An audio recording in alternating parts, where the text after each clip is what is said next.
mic. I hope it works. If it doesn't, I will absolutely lose it. Because this is the third time I've recorded this video. Wilkommen, bienvenue, welcome. Fremde, étranger, stranger.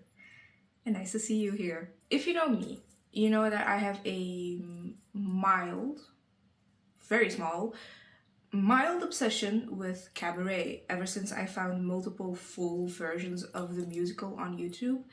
I've wanted to make a video about it for as long as I can remember. But this video was not only set in motion by my deep obsession with Cabaret.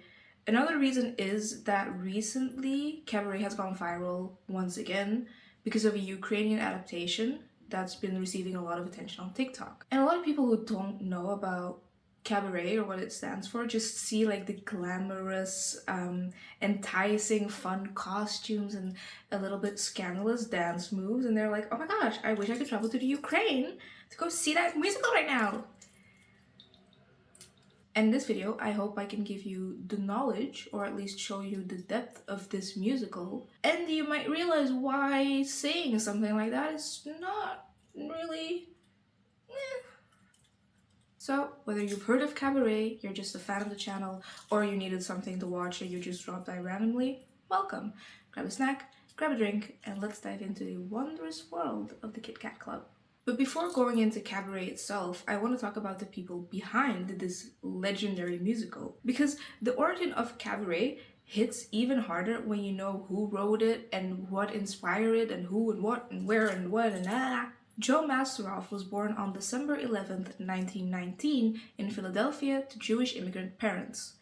His father, Louis Masteroff, was born in Korsun, which is now Ukraine, and his mother, Rose Pogost, was born in Kishinev, now Moldova. Ever since he was a child, he wanted to be a writer, preferably for the theater, but he opted to study journalism instead and graduated from Temple University. His dream of becoming a playwright, however, got put on hold once World War II came around. At the age of 22, a few days after the Pearl Harbor attacks, he decided to join the United States Air Force and ended up serving in England for 3 years. Between 1944 and 1949, not much is known, but all that is certain is that Joe moved back to the United States and built up a life in New York. He studied at the American Theater Wing from 1949 until 1951 and began his acting career. In 1953, he made his Broadway debut in The Prescott Proposals. Masteroff's first play, The Warm Peninsula, opened on Broadway in 1959, followed by writing the playbook for She Loves Me, which premiered in 1963. Finally, in 1966, when Hal Prince gained the rights to the play I Am a Camera by John van Druten,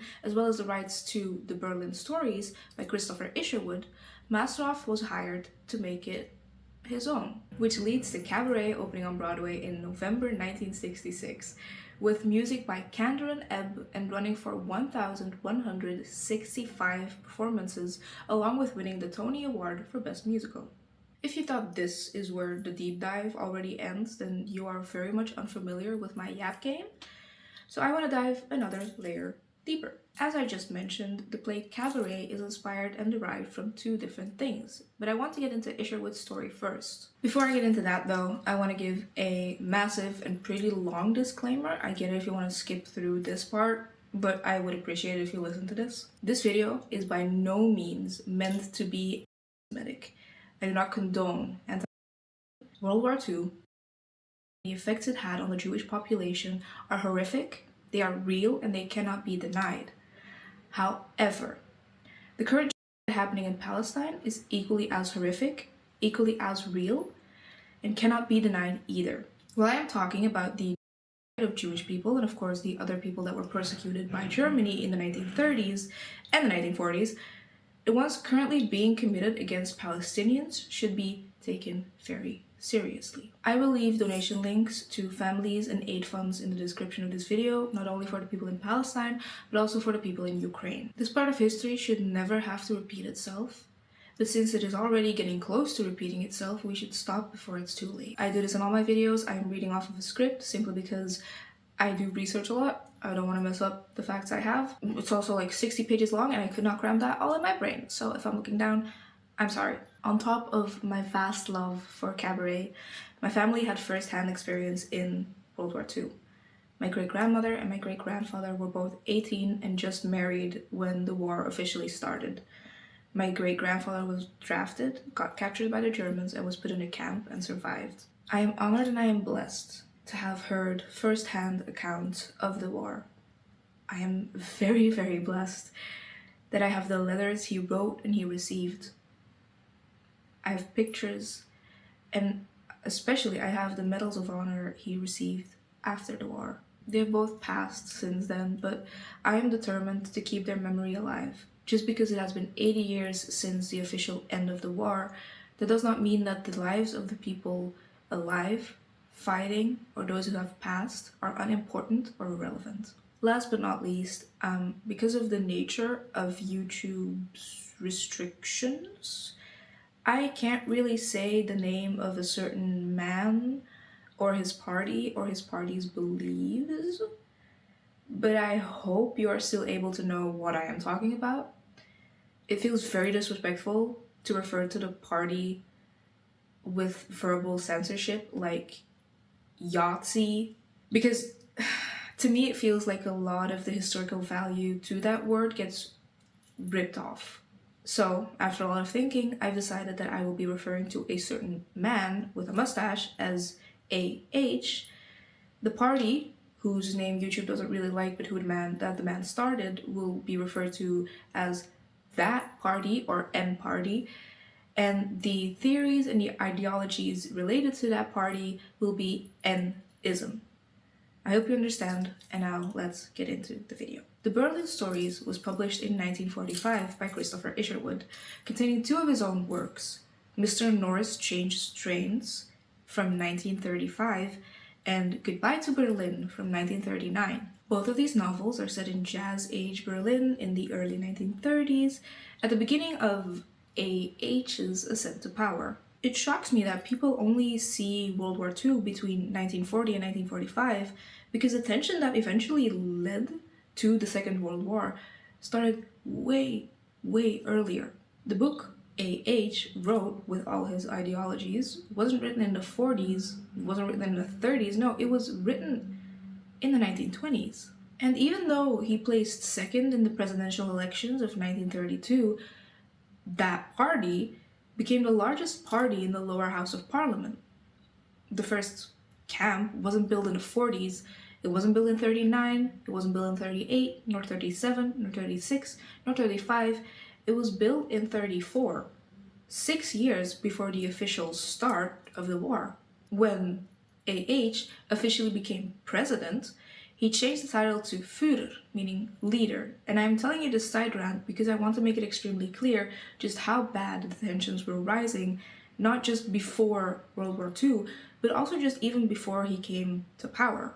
Now, if we look back at the stories within this omnibus, it's clear these stories are derived from Isherwood's own accounts during the Weimar Republic, aka Germany, in 1918 until 1933. During the Roaring Twenties, Isherwood lived in Germany while he was an apprentice novelist moving to Berlin to enjoy the city's hedonistic lifestyle. While living there, he shared a room with 90-year-old Jean Ross, an aspiring film actress who earned her money as a chanteuse in a lesbian bar and various cabarets. Isherwood would visit these nightclubs to hear her sing, and he later recounted her voice as, "She had a surprisingly deep, husky voice. She sang badly, without any expression, her hands hanging down at her sides. Yet her performance was, in its own way, effective because of her startling appearance and her air of not caring a curse of what people thought of her." But the glamorous cabaret life of Ross took a dark turn. She fell pregnant. The father was assumed to be the jazz pianist turned actor Peter van Eyck, and since he abandoned her, she underwent a certain procedure which was assisted by Isherwood, which nearly ended up fatal for her. Following the terminating procedure, Isherwood visited Ross at the hospital, but wrongly assuming he was the father, the hospital staff despised him for getting Ross pregnant and then forcing her to not be anymore. And I want to make it very clear that although Isherwood occasionally had devil's tangos with women. Ross, unlike the character Sally, which I'll talk about in a bit, and Isherwood never had intercourse. They were sometimes forced to share a bed due to their tiny flat, but nothing happened between them. Now, before you praise him for not sleeping with an almost underage girl, just remember that Isherwood was 27 and he entered into a relationship with a 16-year-old boy. Put that aside. As if all of that wasn't already bad enough, the political situation in Germany was also going from bad to worse to even worse at a rapid pace. Up until 1933, Isherwood had been pretty much blind to the sinister developments taking place in the country. All this time, he had been so indifferent about what was going on. All this time, he was blinded by the glitter and glamour of the city and the nightlife and the parties. All this time, the hue of the roaring 20s had covered the darkness that was creeping up upon pretty much everyone in Germany. Because remember, we are situated just after the roaring 20s. The time of living is now, because tomorrow isn't promised. It's a time where being openly gay wasn't the most dangerous it has ever been. It's a time where queer people could meet people like themselves and not be worried about the consequences, or at least not be as worried of the consequences. Isherwood would comment on AH to a friend saying, A, with his rectangular black mustache, has come to stay and brought all his friends. That party's members are to be enrolled as auxiliary police, which means that one must now not only be, but it is also illegal to offer any resistance. Finally, Isherwood fled Germany after the passing of the Enabling Act, and he returned to England on April 5th, 1933. But many of his friends weren't as lucky. A lot of those who he knew from the cabaret or just the nightlife in general would be brought to and eventually lost their life in camps. And these real-life events caused him to eventually write Goodbye to Berlin in 1939, a novel in which he uses the story of his time in Berlin as inspiration for the story that eventually was turned into Cabaret. To summarize Goodbye to Berlin, a young novelist moves to Berlin in order to work on his book. He explores the nightlife of the city and becomes immersed in this colorful underground scene. He acquires a room in a boarding house run by Fräulein Schröder, where he meets the other tenants. First we meet Fräulein Kost, a lady of pleasure, trying to keep her job on the down low even though she fails to do so. After her, we meet Sally Bowles, a young woman from England who works at a cabaret. The narrator and Bowles soon become roommates, and she, without really being asked to do so, shares a great deal of her intimate life and her range of marvelous lovers. Soon after, Sally falls pregnant and the narrator performs a surgery on her, which brings the two even closer together. But when he visits her in the hospital staff assume he is the one who got Sally pregnant, and in their mind, he forced her to get rid of the baby. This whole ordeal causes him to move to a beach house where he lives with Peter and Otto, a gay couple who are struggling with their sexual identities. But not long after the move, Otto and Peter split up. Peter leaves to go to England, and the narrator moves back to Berlin to live with Otto's family. And that's where he meets Natalie Landau, a girl from a Jewish family who own a department store. After the end party smashed the windows of several Jewish shops, aka Kristallnacht, he learns Natalie's cousin Bernhard is dead, and most likely by that party. Ultimately, the narrator leaves Germany as evil continues rising to power, leaving him with a sinking feeling that many of his friends from Berlin are now not with us anymore. I thought of Natalia. She had escaped, none too soon perhaps. However often the decision may be delayed, all these people are ultimately doomed. This evening is the dress rehearsal of a disaster. It is like the last night of an epoch.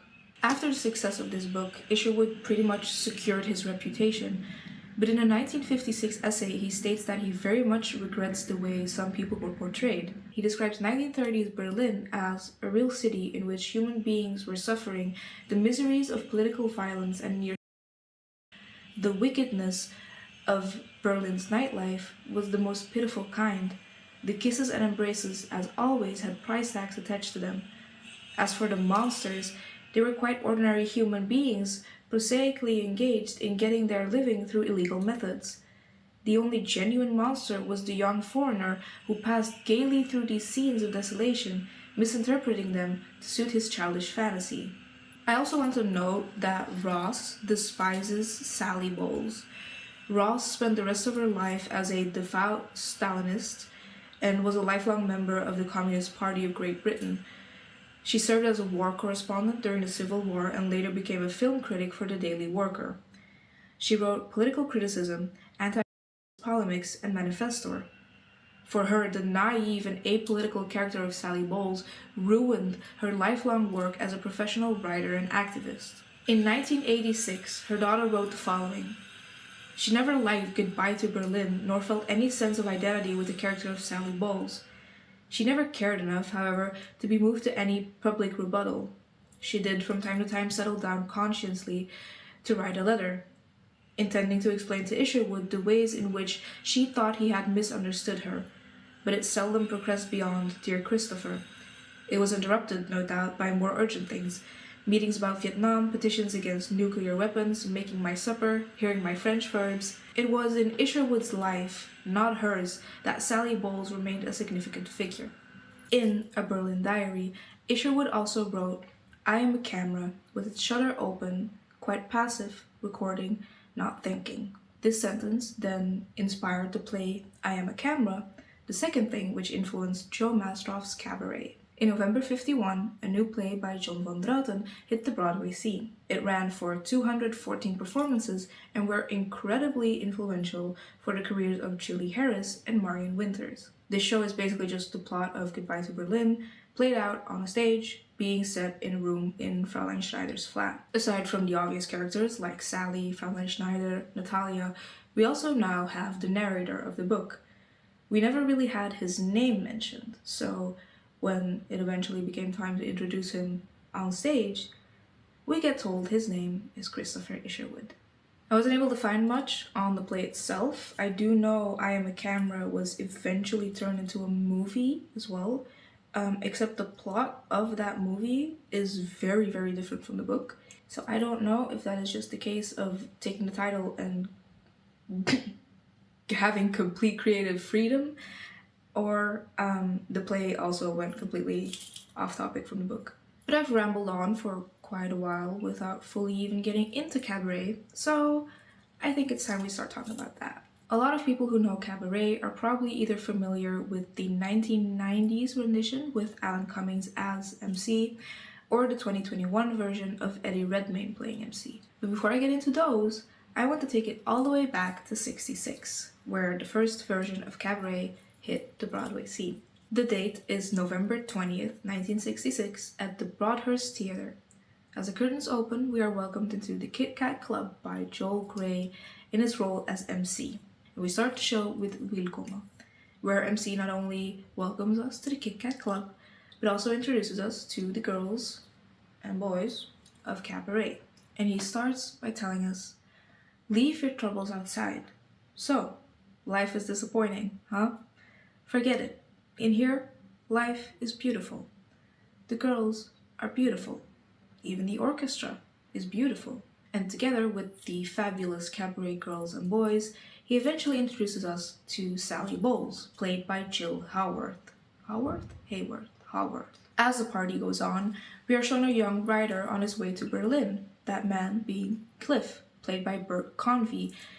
As he's on the train, he gets talking to a man named Ernst Ludwig, played by Edward Winter, who is a smuggler, and he offers Cliff some not-so-legal work, as well as recommending him a boarding house. And that's where we meet Lotte Lenya as Fraulein Schneider, who is renting out rooms. As Cliff starts haggling the price, Fraulein Schneider sings "So What?", where she recounts her life, and she shares that when she was a girl, she would spend her summers by the sea, and she had a maid doing all of the housework. When she had a man, her figure was dumpy and fat, yet he never saw her skinny because he passed away young. In this song, it is made clear that over the years, she has become more and more nihilistic. how she doesn't really care that Cliff is haggling the price, because even if she lends him the room for less than the original price, she will still have a little bit more money than she had yesterday.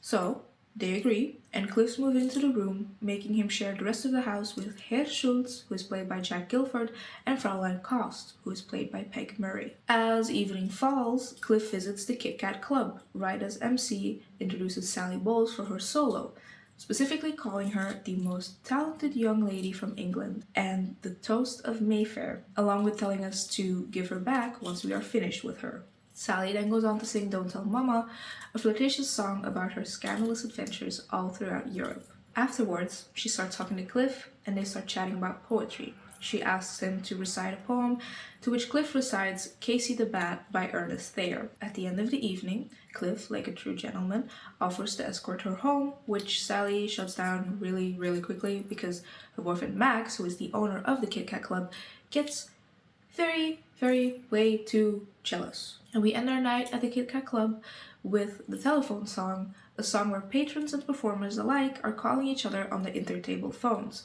inviting each other for dances, drinks, and maybe some off-the-menu fun.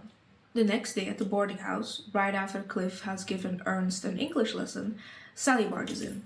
Max has thrown her out and has fired her, leaving her with no place to stay, and she turns to Cliff as a last resort. And the musical hits us with the banger that is perfectly marvelous, where he makes his hesitation very clear. At one point, she brings up the reason why it would make for a perfectly marvelous living situation.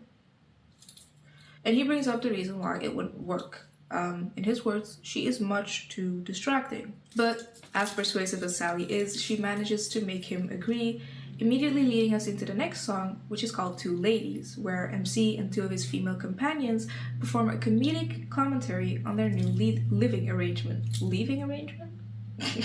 Side note, Julie Andrews was supposed to play Sally, and as upset as I am that her team made her turn it down because they thought it would be bad for her career, I do get it, because we're in the 60s and Two Ladies definitely out there. After this intermission, we cut to Fraulein Schneider conversing with Herr Schultz, an older Jewish gentleman who owns a fruit store.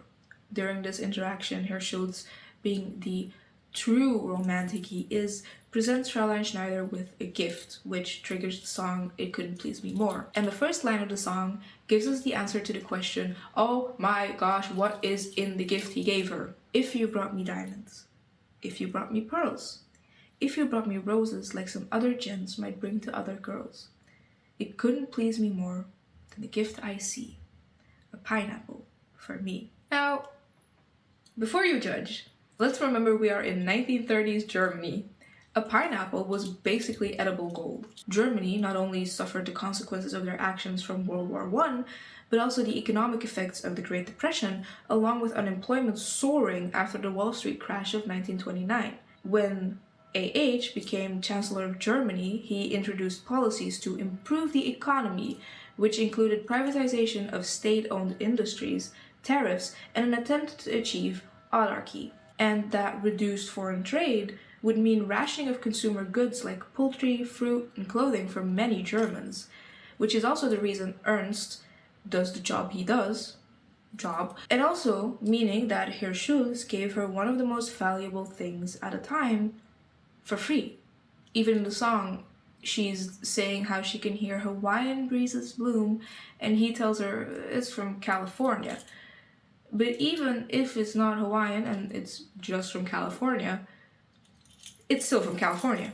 It doesn't stay as romantic though, because after the song, we return to the Kit Kat Club, where a young waiter is heard singing Tomorrow Belongs to Me, with lyrics like, "O fatherland, fatherland, show us the sign your children have waited to see. The morning will come when the world is mine, tomorrow belongs to me." And it's made very clear that he is singing an inspired marching song. Initially, he is singing this a cappella, but as the song goes on, customers and eventually the band join in. Months later, Sally and Cliff are still happily living together, and they have grown much more intimate over time. And as romantic and wonderful as it all sounds, Cliff knows that deep down he is dreaming. He's not living in reality, but that life with Sally is so much more enjoyable than coming to his senses. When you're enchanted, why break the spell? Why should I wake up? Why waste a drop of the wine? Don't I adore you? Aren't you mine? Maybe someday I'll be lonely again, but why should I wake up till then?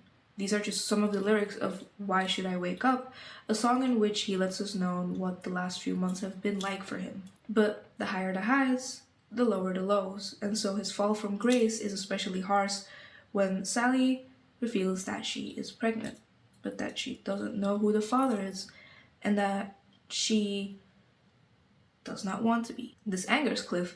After all, it could be his child, and he tries to convince her to keep it, and they argue back and forth, one of the topics being how they can barely get by as it is. They don't have enough money. How will they ever be able to sustain a baby? And that's where Ernst comes into play. He offers Cliff a job, an easy one. All Cliff would have to do is take a train, pick up a suitcase in Paris, take the train back to Berlin, deliver the suitcase to Ernst, and he will deliver it to a client. And Cliff accepts, toasting to the start of his new career and mainly to the start of a family that's soon to be 3. As Sally, Cliff, and Ernst celebrate, we get another intermission from MC, this time with the song Sitting Pretty, in which they mock the way we as a society see money. My father needs money, my uncle needs money, my mother is thin as a reed. But me? I'm sitting pretty. I've got all the money I need. These lyrics are followed by MC talking about how their dearest friend Fritzy has 4 hungry children but not enough money to feed them, how their family is constantly bickering over money but it doesn't affect them because they're sitting pretty and they're living comfortably and they're wealthy, and what does anyone else have to do with that? After this, we return to the board house, where Fräulein Kost is caught by Fräulein Schneider when trying to bring a sailor into her room for some paid fun. Fräulein Schneider tells her pretty sternly to never do this again, but Kost threatens to leave because she knows that this is Fräulein Schneider's only way of making money. Not only that, Fräulein Kost adds fuel to the fire by saying Fräulein Schneider can't act all holier than thou because she saw her and Herr Schultz getting freaky. Herr Schultz, being the absolute hero he is, comes in to the rescue and saves Fräulein Schneider's reputation by telling Kost him and Schneider are getting married in 3 weeks. Kost leaves in pure shock and disbelief, to which Fräulein Schneider thanks Herr Schultz, where he makes it clear that he wishes it wasn't a white lie, leading us into the song Married. And I'm gonna go off track again and say that this is probably one of my favorite songs from the entire show, because, like I said, Fräulein Schneider has become so nihilistic over the years and probably the First War, and she just feels like she's too old, like she doesn't have a purpose in life, she's just kind of waiting it out. And she gets so soft from just the way Herr Schultz treats her. Like he's so gentle with her, and you can just see how much he loves her, and it's so cute, and it will always have me melting no matter what. I just love it so much. But since they are engaged, you know what time it is? It is engagement party time. Kateki. I need to stop talking like that. She's influenced me too much. I don't know if people know what I'm talking about. Thank you, Kateki. Cliff arrives at a party where he gives the suitcase filled with illegal goods to Ernst, and together with Sally, he gifts the blushing bride-to-be and her groom a crystal fruit bowl. Schultz, at this point, is already pretty tipsy, and something in him gets triggered to sing Mieskeit, which he explains is a term for something ugly or funny-looking in Yiddish, saying that the song is basically all about how anyone responsible for loveliness, large or small, is not a Mieskeit at all. This, in turn, triggers a response from Ernst, who is wearing a N band around his arm, and as Kost still wants revenge on Fräulein Schneider, she tells him that Herr Schultz is Jewish. Learning this, Ernst becomes angry and strongly advises Fräulein Schneider that marrying a Jewish man is a bad idea, and tensions keep rising to the point where Cos tries to calm down the situation by singing Tomorrow Belongs to Me, making Ernst and some other unknown characters also at this engagement party join in as the song starts amping up with certain overtones, leaving Cliff, Sally, Schneider, Schultz, and also MC, who is secretly watching along, look on in horror as they see what Germany is slowly becoming. And that is where Act 1 ends. Before we get into Act 2, I'm gonna suggest you grab some water because we're not even halfway done. I also want to talk about some of the songs that were cut from the first act. There were 3 songs that were originally supposed to be a part of the show. The demos were recorded and they are on the album, but they never actually made the cut. Roommates was the song originally intended to be used when Sally asks Cliff if she can move in with him. The song got replaced by Perfectly Marvelous, but I do like Roommates. I wouldn't be mad if it was Roommates instead of Perfectly Marvelous, but Perfectly Marvelous, you know, it's iconic. I love it. Good Time Charlie was a song supposed to be performed by Sally as she and Cliff walk to the engagement party, where she playfully mocks Cliff's gloomy, moody attitude, which he normally doesn't really have. And lastly, we have It'll All Blow Over, and I am so sad that they cut that one because this is supposed to come right at the end of Act 1, where Fraulein Schneider expresses her worries about marrying a Jewish man, especially after Ernst has made it so clear once again how deep-rooted the hate was. And in the same song, Cliff is voicing his concerns about how prominent the and beliefs are becoming, as if his dream from Why Should I Wake Up finally ended. And lastly, in the song, Sally declares that it'll all be okay in the end, showing us that unlike Cliff, she is still very much dreaming. But as for Act 2, we are immediately greeted by MC in drag while performing a Kit Kat routine. Because let's not forget, we are in the Kit Kat Club and we are in the 1920s, 1930s, and life is not bad, right? We should all leave our worries outside, right? Because what's the fun in that? It's all glitter and glamour and we're all doing fine and we're all drinking and lovely time. After that, we return to Fraulein Schneider as she expresses her concerns about how society will treat her and her soon-to-be husband, who reassures her that the old despair that was often there suddenly ceases to be. For you wake one day, look around and say, somebody wonderful, married.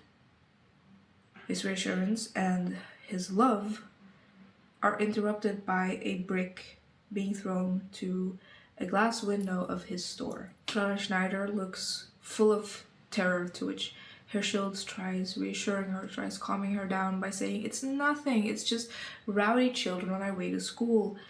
Because let's not forget that we are in the 1920s, 1930s, and life's not bad, right? We should leave our worries outside, right? Because what's the fun in that? Living like there's no tomorrow, right? And then to remind us of that, we are once again back in the Kit Kat Club, where MC is performing If You Could See Her, singing and dancing with a woman in a gorilla suit, because life is fun and we shall be having fun. He starts the song by saying, I know what you're thinking. You wonder why I chose her. Out of all the ladies in the world. That's just a first impression. What good's a first impression? If you knew her like I do, it would change your point of view. The song then continues with lyrics like, if you could see her through my eyes, I guarantee you would fall like I did. Yet when we're in public together, I hear society moan. But if they could see her through my eyes, maybe they'd leave us alone. And how can I speak of her virtues? I don't know where to begin. She's clever, she's smart, she reads music, she doesn't smoke or drink gin like I do. Yet when we're walking together, they sneer if I'm holding her hand. But if they could see her through my eyes, maybe they'd all understand. And the song is then interrupted close to the end with a small speech from MC. Meine Damen und Herren, Mesdames et Messieurs, ladies and gentlemen, is it a crime to fall in love? Can we ever tell where the heart truly leads us? All we are asking is ein bisschen Verständnis, a little understanding. Why can't the world leben und leben lassen? live and let live. Because if you could see her through MC's eyes, she isn't a misguide at all. And the emotions are running high at the boarding house since Fraulein Schneider has brought the fruit bowl back to Cliff and Sally, and she announces that the wedding has been called off. Cliff can't fathom why she chose this. In his mind, he doesn't understand why Fraulein Schneider would let society dictate what she can and can't do, who she can and can't marry, why she lets her life be ruled by the opinion of others. And to his protest, she can only really say one thing, or rather, ask one thing. What other choice does she have? With time rushing by, what would you do? With the clock running down, what would you do? And if we look back at the beginning, Fraulein Schneider had so much in her early life, but she lost it all presumably during the First War. In her mind, there is nothing more she can do. She isn't young anymore, she barely has money, she isn't brave, she isn't free. She has no wish to run or to escape because it doesn't matter.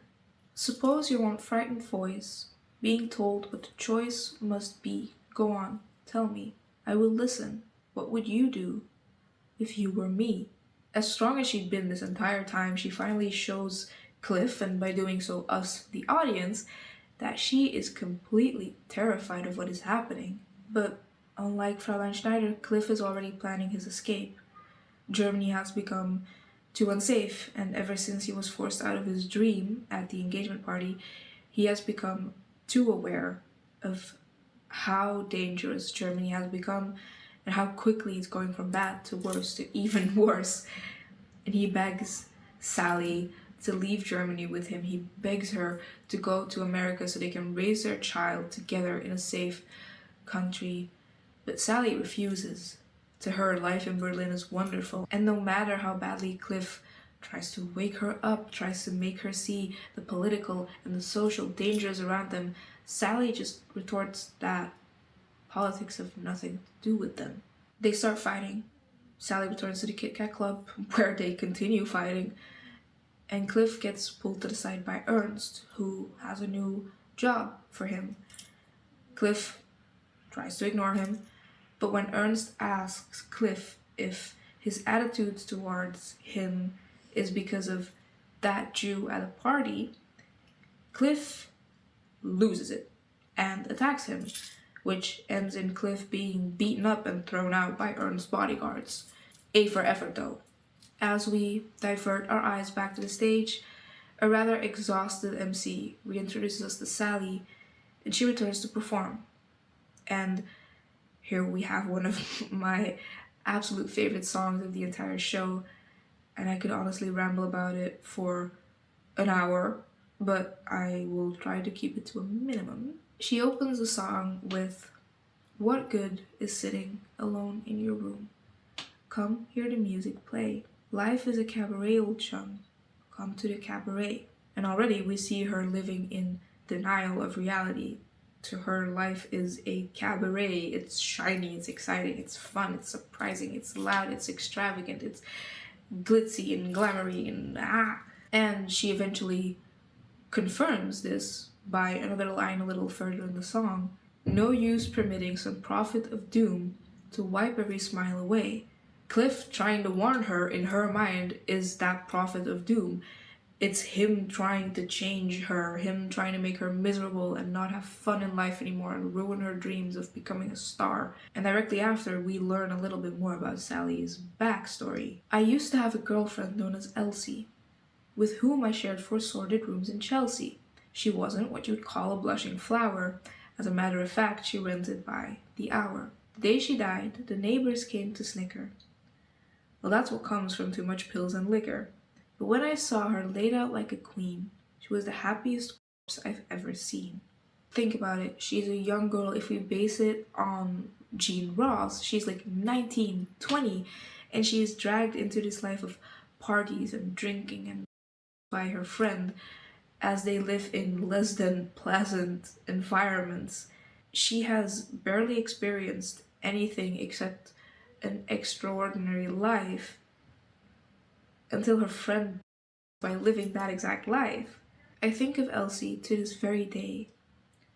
I remember how she turned to me and say, "What good is sitting alone in your room? Come hear the music play. Life is a cabaret, old chum. Come to the cabaret." Sally is, as you can probably guess, deeply traumatized. She's lost it. She's been hurt. She's been let down. She's been thrown to the side so often that she chooses to see life the way she wants to see it because the reality is too much for her. It's too miserable. She's living in her own delusions and in her own world because it's easier than facing her reality and her past. And as for me, I made my mind up back in Chelsea. When I go, I'm going like Elsie. Start by admitting, from cradle to tomb, isn't that long a stay. Life is a cabaret, old chum. Only a cabaret, old chum. And I love a cabaret. Aside from the pretty obvious message the song is trying to portray, the longer she sings, the more she descends into pure and utter madness. At the end of the song, she's practically screaming the last few lines as it slowly hits her that she has lost everything she cared about within a matter of days, and she's being hit with that reality, and that is too much to deal with for her. The next morning, a battered and bruised Cliff is back in the boarding house, throwing his clothes and his belongings in a bag, when Herr Schultz comes knocking at the door. He tells Cliff that he is moving to another boarding house, but he is confident that these troubling times will soon be over. He understands the German people because, after all, he is German too. Not long after he leaves, Sally returns home where she announces to Cliff that she had a termination. Cliff, being completely lost in emotions, slaps her, to which she points out what a terrible burden it must be for a child knowing that that child is the only reason the parents were together. Before he leaves, he tells Sally that he still has hopes that she'll join him in Paris, to which she states that she has always hated Paris. The last thing she tells him is that she hopes when he finally finishes his novel, he will dedicate it to her, after which Cliff walks out the door, and Act 2 comes to a close with Cliff on the train to Paris, where he finally starts his novel. There was a cabaret, and there was a master of ceremonies, and there was a city called Berlin and a country called Germany, and it was the end of the world. And I was dancing with Sally Bowles, and we were both fast asleep. And he continues with singing the words with which MC welcomed us to the Kit Kat Club. Wilkommen. Bienvenue.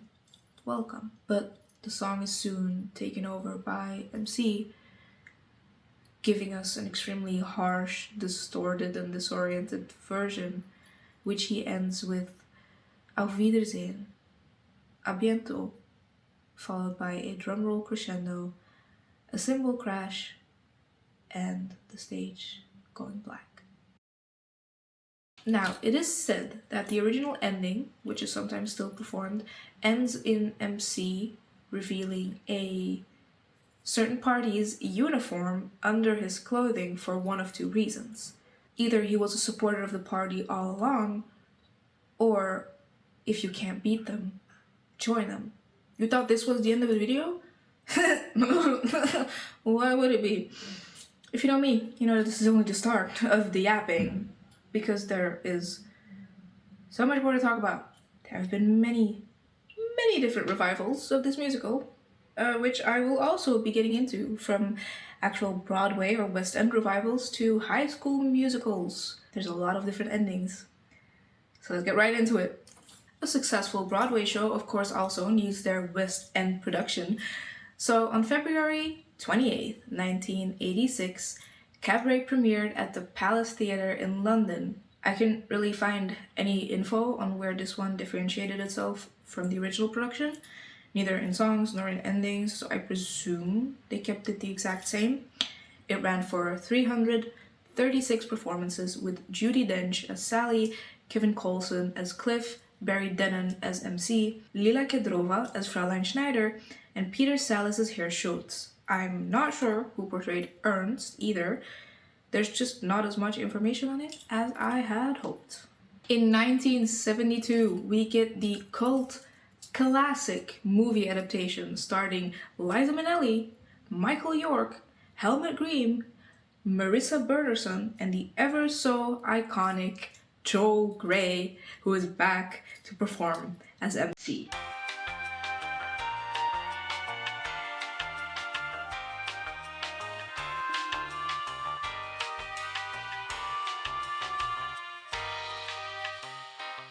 I'm gonna be honest, I love both the movie and the musical as two separate things because they're both so iconic in their own ways.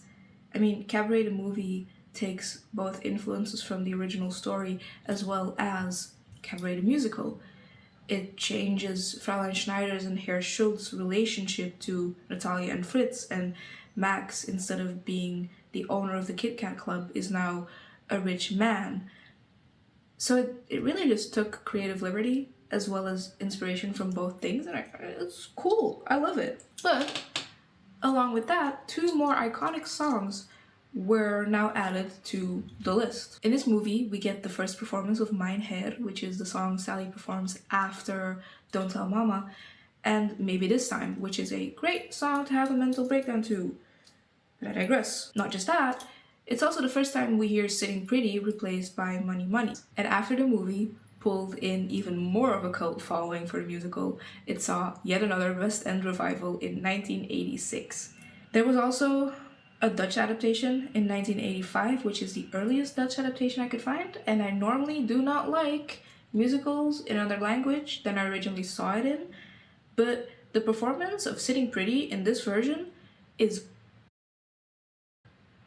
Anyway, that aside, in this West End version, we have Wayne Sleep portraying MC, Peter Land playing Cliff, Fräulein Schneider is portrayed by Vivian Martin, Fräulein Klaus is played by Grazina Frame, Herr Schultz is played by Oscar Kitak, and Sally is played by Kelly Hunter. Once again, couldn't really find any changes of the original plot. All I could find is a list of songs that was included. In Act 1, we have Wilkommen, So What, Don't Tell Mama, Perfectly Marvelous, Two Ladies, It Couldn't Please Me More, Why Should I Wake Up, Money, Money, Money, Married, Me Sky, and Tomorrow Belongs to Me.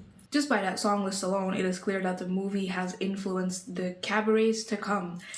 Mein Herr may not have been added to the list just yet, but Sitting Pretty has officially become Money, Money, Money, and it seems like the telephone song got cut. And in Act 2, we get If You Could See Her, Maybe This Time, What Would You Do, Cabaret, and then ending in the finale. In Act 2, we get the song Maybe This Time added, and it's kind of used to add a little bit more depth to Sally's character. I kind of jumped over the song in the movie, but I want to take some time to talk about it here before I jump to the next thing. Maybe this time I'll be lucky. Maybe this time he'll stay. This song gets thrown at us after Sally tells Cliff that she is pregnant. Her fears of her future being mashed together with the fears of her pregnancy. Her life is already so unstable. Imagine how much more unstable it would become having a child. But Cliff tells her they'll be fine, that they'll get married, they'll make money, and they'll have a family, instilling hope in her that it will all work out. Maybe this time, for the first time, love won't hurry away. He will hold me fast. I'll be home at last, not a loser anymore like the last time and the time before. She's allowing herself to feel safe, allowing herself to let her guard down and let Cliff into her life. Not just that, she's allowing herself to feel loved without thinking, or rather fantasizing, about her perfect future.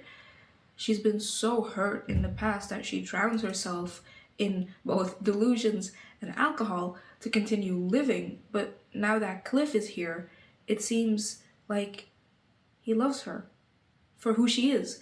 And she finally lets that feeling in. Everybody loves a winner, so nobody loves me is a line that speaks for itself. Lady peaceful, lady happy, that's what I long to be. once again reiterating that she has been miserable and she's running from reality because it's just too much. She craves love, she craves to be held, to be safe, to be loved for who she is.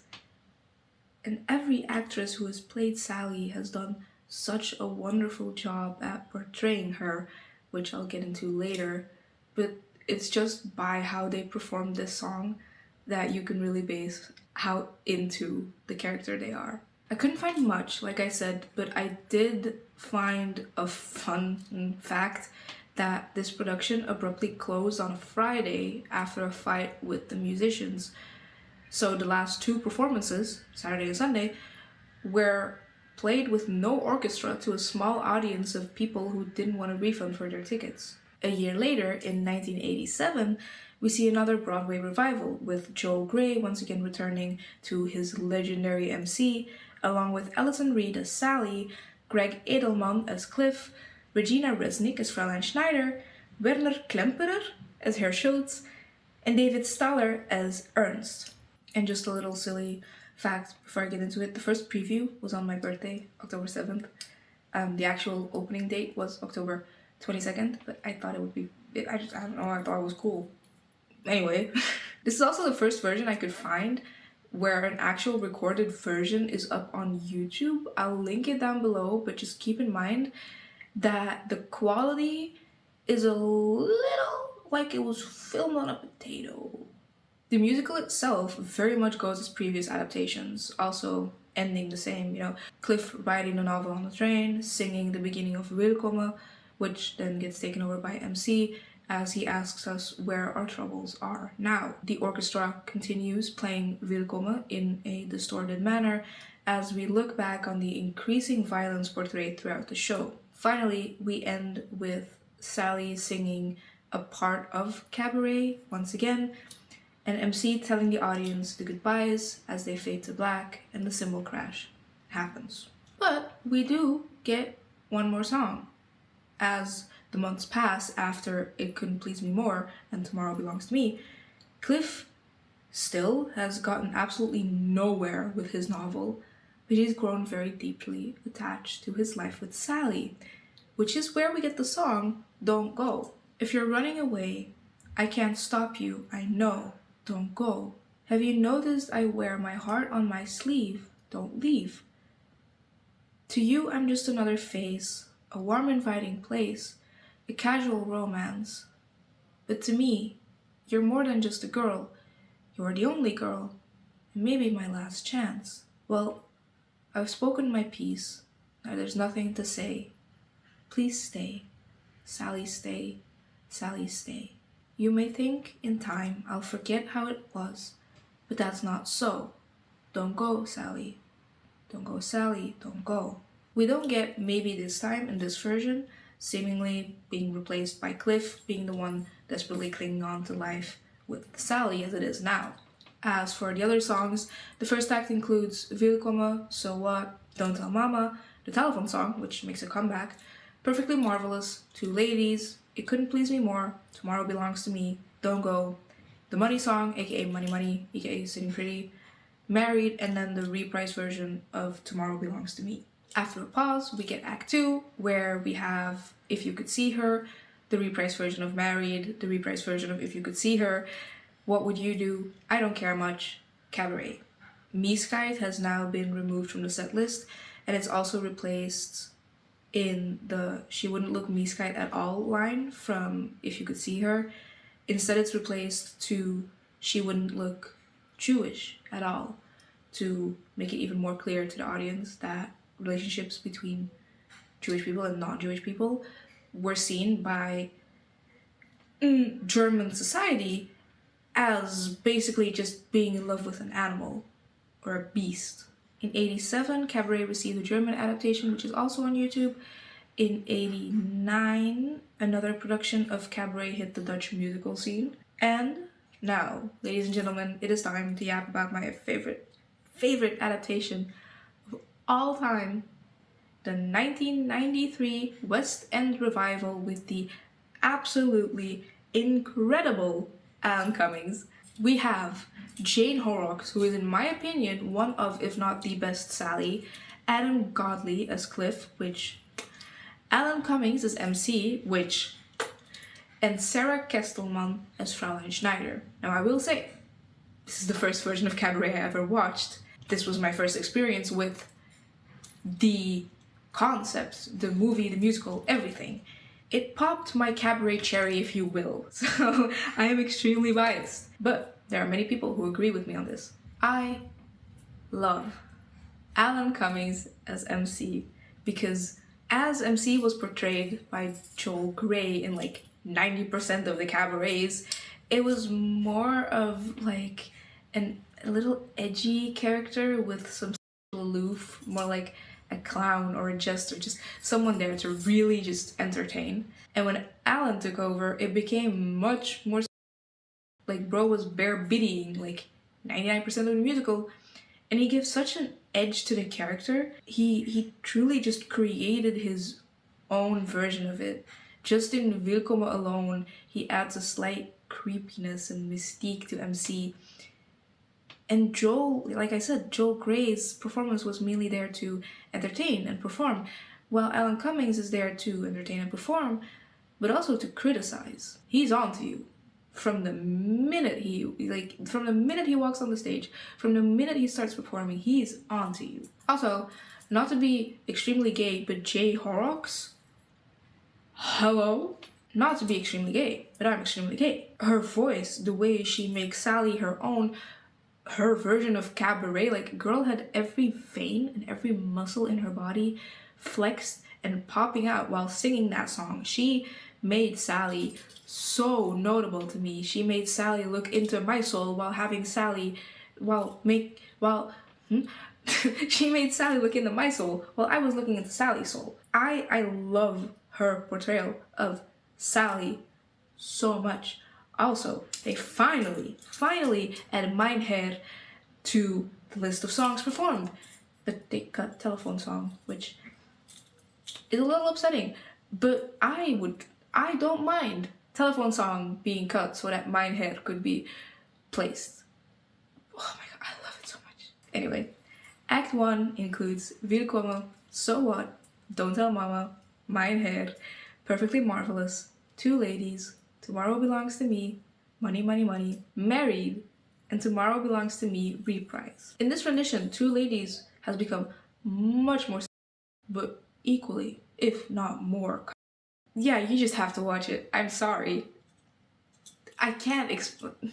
Okay. What is the most noteworthy though, aside from Two Ladies, is that up until now, Tomorrow Belongs to Me had been performed by a waiter. Yet in this adaptation, we hear a young boy with a still very high-pitched voice singing up until the last line where, after Tomorrow Belongs, MC cuts the boy off and says, to me. And this is my own interpretation, but I feel like it isn't really hard to figure out that is what they meant, probably. But it feels like a nudge to the H-Youth, or the League of German Girls, as the female version was called, which were N-party youth groups to introduce and indoctrinate young children and juveniles to N-party ideologies and policies, as well as prepare them for war. I want to emphasize that these kids did not know any better. In 1930, that party abolished all other youth groups in Germany. In 1939, more than 82% of boys and girls aged 10 to 18 belonged to these groups because they either had nowhere else to join, or if they were in some kind of scouts, they were immediately just transferred to these youth groups. And the boys would participate in military training as, fun youth group activities, while the girls were prepared for their futures as mothers and wives. These kids would be thrown into these youth groups and constantly fed certain ideas, making them truly convinced that the rest of the world was evil or disgraceful and that they were the supreme people. They were not just playing war, they were actually learning how to be a soldier. They were learning songs that would praise their glorious leader and their glorious fatherland, and they were told that they would be the people of the future, as written by the people over at ORT. The youth groups were first created in 1920, when that party was still a fringe movement, which is also what we see in Cabaret. With the rise to power in 1933, von Sirach took control of the youth groups and oversaw a large expansion of the group in terms of both membership and activities. In December 1936, the youth law was declared, and membership in the HJ became mandatory for all youth in Germany, which was achieved through banning all other youth groups and incorporating their membership into that youth group. And I mean, music was a key element to not only propaganda, but also to indoctrination. Prominent reoccurring themes were themes of nature, often used metaphorically, and the military, as well as classic children's songs. And we see those themes of nature very much in Tomorrow Belongs to Me. The sun on the meadow is summery warm. The stag in the forest runs free. But gathered together to greet the storm, tomorrow belongs to me. The branch of the linden is leafy and green. The Rhine giveth gold to the sea. But somewhere a glory awaits unseen. Tomorrow belongs to me. And I know I kind of went off track again, but I really want to include these historical facts because it is so important to see all of these things, since Cabaret is based on things like this, on the historical facts that are part of, basic knowledge on the Second World War. This was and is real life. Anyway, after the break, we go back into Act 2 with a kickline routine and just like a dance number to set the fun and shiny mood of the Kit Kat Club back to what it was, because you went to the toilet and you got some water and now you're back and we got to set the mood again. And then we just get hit with the reprised version of Married. If you could see her, what would you do? I Don't Care Much, Cabaret, and the ending. But as I said, Jane Horrocks' Sally is one of, if not my favorite Sally, and mainly because of her performance of Cabaret. Because Jane Horrocks' Sally is kind of ditzy. Like, she's not aware. She's like, oh yeah, I have 6 marks. I can pay a room. Like, she's not in real life. She's just living, laughing, and loving. It's so clear that she never really knew how the world worked or how real life is. And she absolutely breaks down.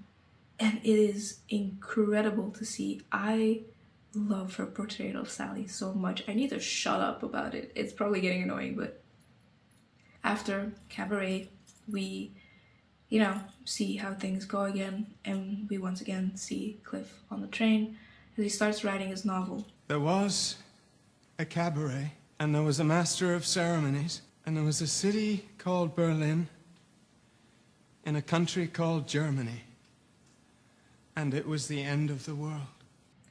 I was dancing with Sally Bowles, and we were both fast asleep. Then the stage light, which was first only illuminating him, slowly also falls on the stranger sitting next to him, wearing a hat covering his face and a leather coat. And Cliff continues, as he's speaking those same words MC welcomed us with. Wilkommen. Bienvenue. Welcome. But the song gets taken over by the stranger sitting next to him.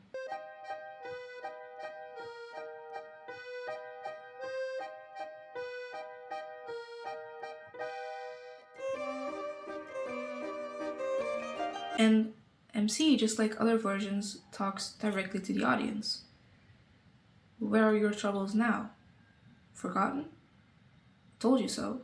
But as he is speaking his final words, he slowly takes off his coat in a last teasing performance, and he reveals a striped uniform with 3 patches. A yellow star, Star of David, signifying that he is Jewish. A red star, signifying communism or socialism. And a pink triangle, signifying homosexuality. And he stands there, looking to the audience as he performs his last song, Auf Wiedersehen, a bientôt. He ends as he turns around, cymbals crash, stage fades to black. In the past stage productions, we never really knew what ended up happening with MC. They kind of leave it as an open ending. You know, in the first one, it's like he reveals a certain uniform, but you know, maybe he survives. In others, it just fades to black. So, you know, maybe he flees Germany or he hides. But, you know, it's always been very likely he ended up with the same fate as 6 million other Jews. Here, in this version, we get an answer.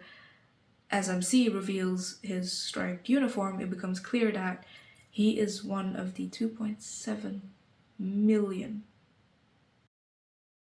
in a camp. Thought we were done?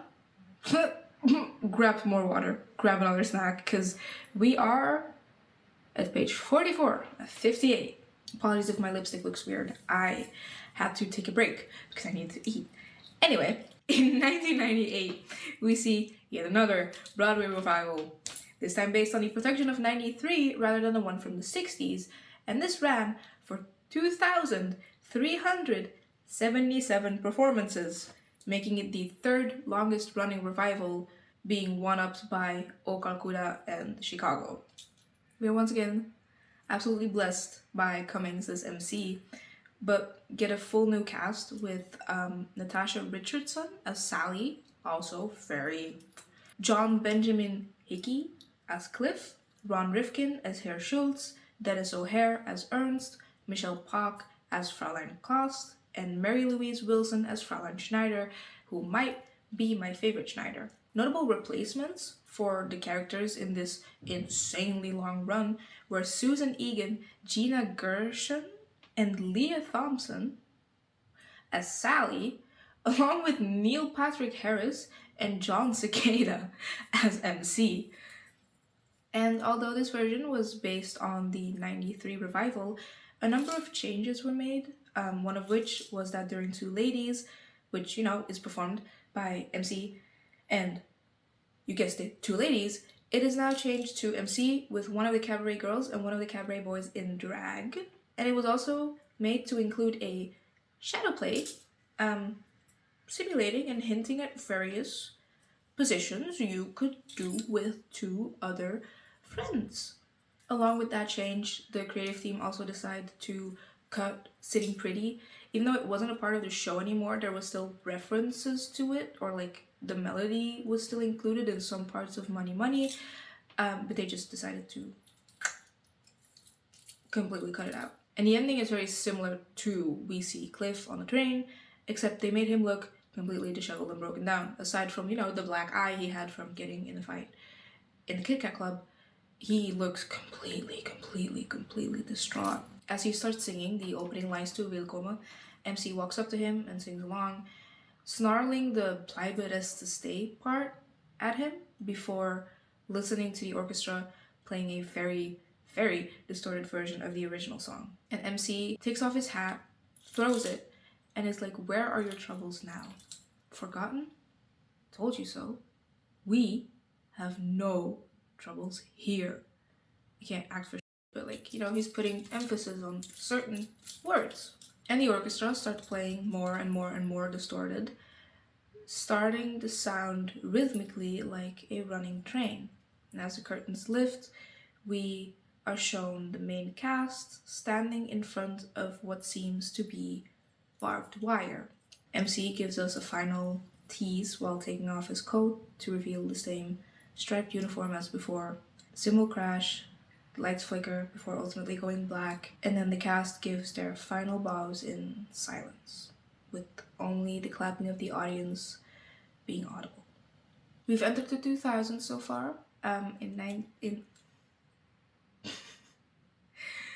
In 2006, we get another West End revival starring Anna Maxwell Martin as Sally, James Dreyfus as MC, Michael Hayden as Cliff, Harriet Thorpe as Fraulein Kost, and Sheila Hancock as Fraulein Schneider. The full version, once again, is on YouTube. Once again, it's not the best quality, but if you listen to it like it's an audiobook, it's kind of doable, maybe? In this version, when Sally returns home after we hear her sing Cabaret, Herr Schultz is saying his goodbyes to Cliff, and he hands Sally some oranges as a departing gift. Cliff tells Sally that they'll leave Germany as soon as she's ready to depart, and she asks him what happened to his face, referring to the fight he got into at the Kit Kat Club. He asks her, can we just forget about the last 12 hours, as he walks up to her to hold her. As soon as he wraps his arms around her, he notes how cold she is and asks her if she's feeling sick, where she left her fur coat, maybe you left it at the club. He's concerned, but Sally just snaps at him through tears. I left it at the doctor's office. Cliff, in his innocence, tells her, well, I told you, I thought you were sick. You are sick. To which she replies, you would have been a wonderful father, and I think someday you perhaps will be. And he grabs her once he realizes what she's done, but he shoves her aside. He doesn't want to hurt her, and she starts laughing while crying hysterically. You know, it always ends like this. Even when I do finally love someone like this, it's just never quite enough. He tells her he's leaving and hands her the ticket to Paris, telling her he'll be at the American Embassy until Friday. And finally, she snarls at him. You know, I've always rather hated Paris. Cliff gets on the train, and Cabaret takes over the song once again. As the curtains lift, we see the word Cabaret being spelled out in big, heavy letters on the stage. Slowly but surely, a German officer starts walking past them and starts pushing them down one by one. C, A, B, R, E, T. As you can see, he leaves one of the A's out, the A that MC is hiding behind, and he slowly starts walking in front of it, rubbing his eyes and sighing and asking us the same questions we always get asked. He's completely defeated, asking us where our troubles are. There's no uniform reveal this time. Instead, we see MC push down the last standing A, which, as it falls, turns into an arrow pointing at a group of Cabaret boys and girls huddled together naked as we hear a shower run and they walk into the steam. 2012 marked another West End revival made by the same creative team but with different sets and costumes and choreos. Will Young portrayed MC, Michelle Ryan played Sally, Sian Phillips played Fraulein Schneider, I'm not sure how to pronounce her name and I feel really bad, Matt Rawle played Cliff, Lionel Haft as Herr Schultz, Nicholas Tizard as Ernst, and Harriet Thorpe returning as Fraulein Kost. Sadly, I could not find any clips on YouTube or any articles or reviews talking about it, so I can't really tell you how this one ended. The reviews are very vague. They're like, oh my gosh, this was amazing, but then they didn't tell, the ending, which I get, because people are reading reviews to see if they should go see it, but then again, it's the 2000s. I would love to know how it ended, but I couldn't find it. In 2013, we get another Broadway revival, with Alan Cummings returning as MC, and Michelle Williams making her Broadway debut as Sally. And once again, on my birthday, October 7th, Danny Burstein and Linda Emond joined the cast as Herr Schultz and Fraulein Schneider. Michelle Williams was replaced by none other than Emma Stone from November 2014 to February 2015. And although people were critical about how well she would be able to portray Sally, critics ended up praising her, describing her performance as a flaming flapper, the kind hymned by F. Scott Fitzgerald and embodied by the young Joan Crawford in silent movies. And I agree, she made Sally into her own character, because as most Sallys come on stage with smeared makeup and looking like they've gone through it, Emma Stone walks up all prim and proper. She looks completely collected with this big gummy smile as she starts singing Cabaret. But as she sings about Elsie, especially during the part of her death, Sally seems to be completely breaking. Like I said, she comes on with this extremely big fake smile. Stone's version takes a pause in the middle of a sentence. The day she died, the neighbors came to snicker.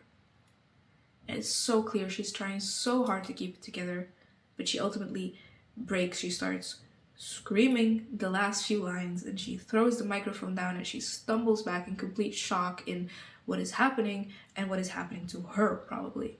The ending is the same as the other Cummings performed endings, with the striped uniform, but even with that ending constantly returning, no matter how often this ending returns, we cannot let ourselves get used to it.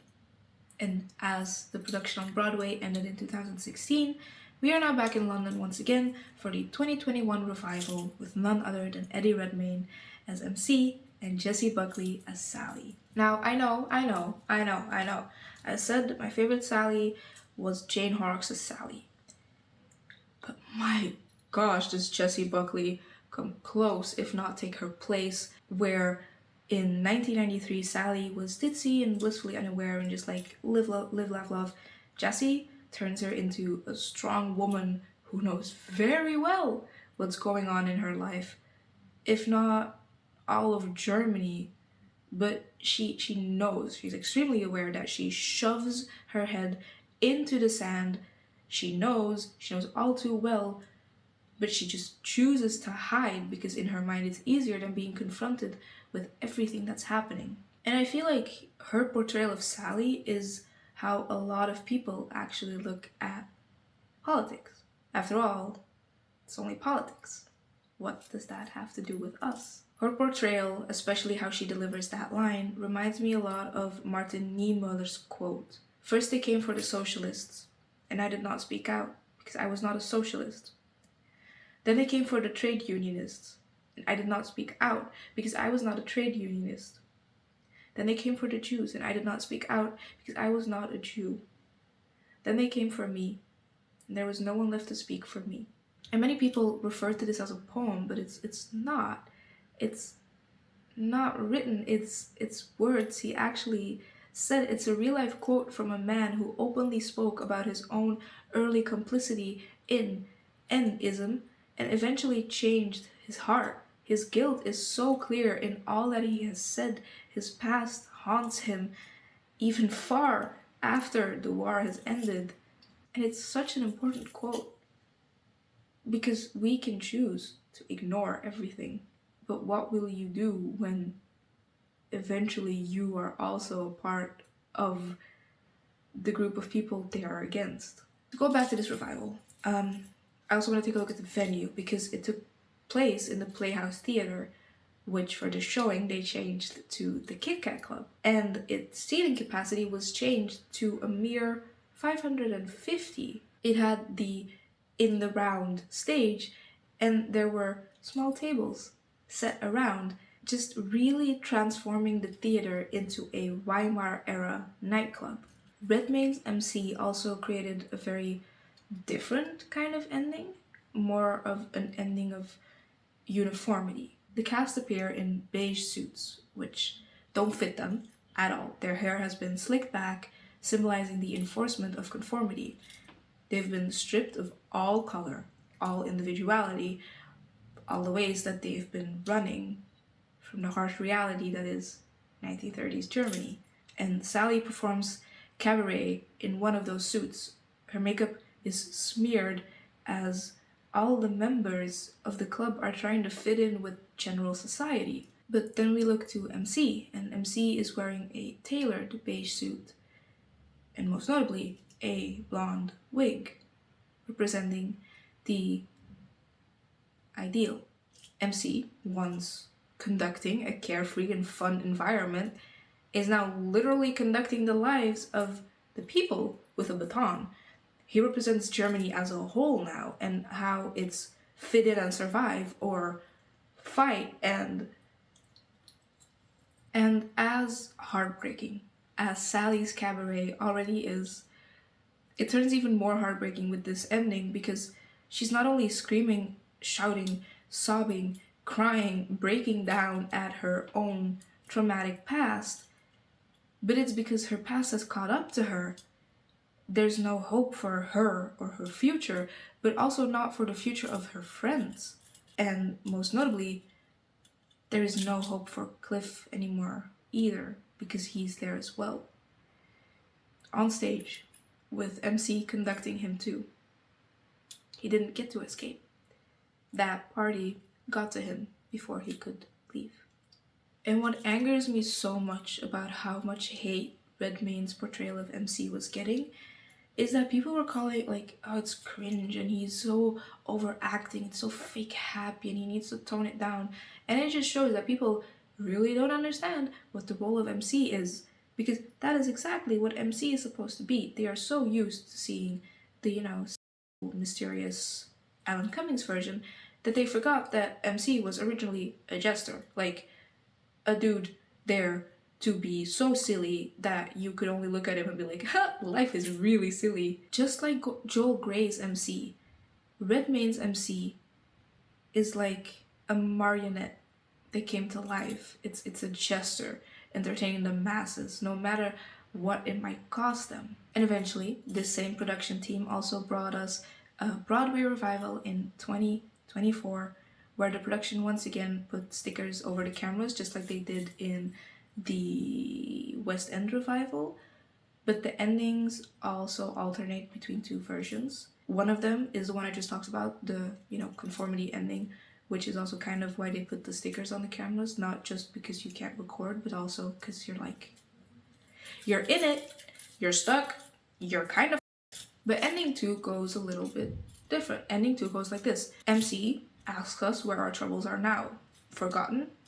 And while he's saying that, he slowly opens his coat to reveal a N uniform. And that party's flag becomes the background, as it is now clear to you, the audience, that you have been lured to your doom. And similar to how the Broadway show in '66 asked that question, MC is now one of two things: a horrid villain or a tragic victim. And that were all of the official Cabaret adaptations on Broadway and West End up until now. I am so tired. It is so hot. I am sweaty. And I want to pat myself on the back, but I can't just yet because there is one more thing I'm gonna talk about. As you can tell, there are so many endings, all varying vastly, but there are some that people online have talked about, I have seen, or my friends have told me about, and I want to take some time to share. One person wrote, "The version I saw had the entire orchestra go out except for 2 saxophones, and the stage crew came out and started tearing down the set. The background and the side curtains were raised, and the only things left were the bare structures of the cabaret sign. While this went on, the MC came down looking miserable. He delivered his lines half-heartedly as he went down the cabaret stairs. He finished his last lines, and the saxophones ran off. The cabaret sign went up, and a camp sign replaced it. The warm stage lights were replaced by bright and harsh fluorescent lights, and the MC revealed his uniform. 2 banners came down on either side of him. He stared at the audience blankly for like 10 seconds before the lights began to strobe. Sirens started wailing, and the cast and crew came out in uniforms and commanded us to get out of our seats and get out of the theater." One person replied to that saying, "I saw a production in London like this. The orchestra sounded like a train station or a boxcar, and they came into the theater with flashing lights and yelled in German and gathered us up. It was visceral." One of my friends saw Cabaret at their college, and after this part, they had sirens and people with flashing lights yelling at people in German to leave. Now, I want to give massive credit to Emily May on TikTok because she compiled so many endings, especially around the time that, Cabaret went viral again because of Redmayne's portrayal. And without her, I would have gone insane. So, shout out. Y'all, it's really annoying. I don't know if this is the same for you, but yeah, the next ones I'm gonna read are not gonna be fun. None of them are fun, but you know what I mean. Like, reading them back to back is... In the adaptation of Alma Mater, the cast were stripped of their belongings by German soldiers, while that party's flag was brought on stage and the screen showed facts about the uprising of that party. Al Wycliffe watched everything from a distance. Another version has the characters lined up in uniform as loud bangs are heard, followed by each character falling down individually. In 2017, the Norwegian MC was played by a woman, and as she says her final line with the striped uniform on, she strips naked and she walks into the smoke of the showers. A school production shows MC begging to be released, curled up on the floor as it is hinted they used him for medical experiments. The soldier he is begging for mercy checks a chart, and as they leave the office, MC is... And that's leading me off track again, but I cannot believe how many people either don't know or are in denial about the gruesome things that happened at these camps. They were not just... You didn't just go there and... No, that would be too easy. They didn't just test like experimental or treatments. No, they used these people to advance and racial and ideological goals. They massed Jews, Roma people, and any other groups that the Nazis considered genetically or racially flawed. And then there are also the infamous experiments on twins done by, I don't know if I can say his name, so I'm just gonna put it on screen, where he subjected them to all kinds of terrible experiments to see how Germans could produce more twins, which is absolute fucking bullshit. Because if you read what he did to those children for his own amusement, it'd be very fucking clear. That man did nothing in the name of science. He did everything in the name of being a sick f***. Most endings include either MC or the cast revealing their striped uniforms, but a lot of the endings also feature MC wearing a N-party band on his arm, but as he takes off that band along with the coat he is wearing, he reveals the striped uniform, once again showing how he conforms to try and survive, but he fails. There are two other common endings. There are two other common endings, known as the gramophone ending and the mirror ending. I'll start with the gramophone ending first. As MC says, the girls are beautiful, even the orchestra is beautiful, he drags out one of the girls on stage. She is in her underwear, her makeup is smeared and she looks disheveled, and Jewish girls would be subjected to hard labor and in every way possible, not just Jewish girls, but the girls brought to camps. When the orchestra is revealed, they all play the wrong notes, and slowly but surely the musicians leave as MC stares at a gramophone in his striped uniform, and that hints at multiple possibilities. The first one is that there is simply no one left because they have all been captured or worse. The second one is that MC is already in a camp and he starts to become completely delusional due to a lack of sleep and food and water and basic hygiene. And third, it could be that MC was forced to be one of the prisoners who was set to entertain soldiers who worked at camps. With the mirror ending, we see at the start of the show MC as he looks into a very distorted mirror before he turns around, looks at the audience, and then starts performing Wilkommen. Throughout the show, the audience gets drawn in, to the vibrancy of the club and the characters. So much that in the final scene, we are greeted in the same way. MC walks up and he looks in the mirror. Except the mirror is no longer distorted. It shows the audience very clearly, and it also shows that the girls are not beautiful anymore. They move slowly, and the music is slow and distorted, and the lights are dim, and MC just runs off. He runs through the door of the club, into the street, as, the mirror shows the audience. As we entered the club, our vision was distorted. blinded by the glitz and the glamour and the vibrancy of the party life. But now we're woken up. Now we can see clearly what is going on. But our troubles are no longer outside. They have slowly made their way inside, because while we were blissfully unaware, we are also guilty. We are guilty for watching but not helping. Because as Sally says, it's only politics. What's that got to do with us? I think the ending that makes me feel the sickest is the one where MC is by a young boy as two guards drag him off. Tomorrow Belongs to Me plays and children laugh, once again showing us that the smallest of kids were indoctrinated and sent to war. And lastly, in LA, the MC did his final speech as the lights dim darker and Donald Trump audio clips are played over the silhouettes of the actors. So, my dear friends, I have one more question to ask you, and that is, where are your troubles now?